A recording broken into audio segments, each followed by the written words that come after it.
রাত ১টার মধ্যে যেসব অঞ্চলে ঝড় বইতে পারে, চলুন জেনে নেওয়া যাক বিস্তারিত।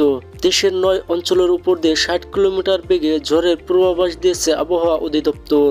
বুধবার ১১ সেপ্টেম্বর দিবাগত রাত ১টা পর্যন্ত দেশের অভ্যন্তরীণ নদী বন্দর সমূহের জন্য দেওয়া এক পূর্বাভাসে এ তথ্য জানানো হয়।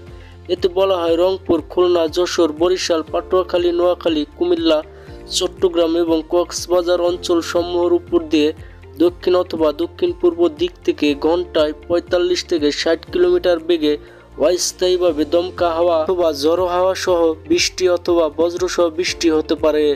এসব এলাকার নদীবন্দর সমূহকে ১ নম্বর সতর্ক সংকেত দেখাতে বলা হয়েছে।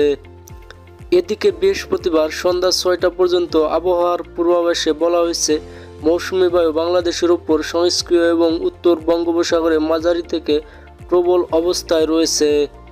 বাংলাদেশের উপকূলীয় এলাকার পরবর্তী ৪৮ ঘন্টার মধ্যে একটি লঘুচাপ সৃষ্টির সম্ভাবনা রয়েছে।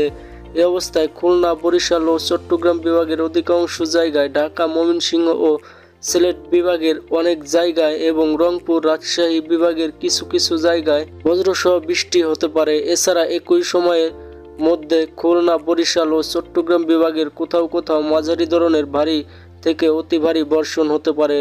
তো ভিউয়ার্স, এই ছিল রাত ১টার মধ্যে যেসব অঞ্চলে ঝড় বইতে পারে বলে জানিয়েছে আবহাওয়া অধিদপ্তর। পরবর্তী আপডেট পেতে চ্যানেলটি সাবস্ক্রাইব করুন।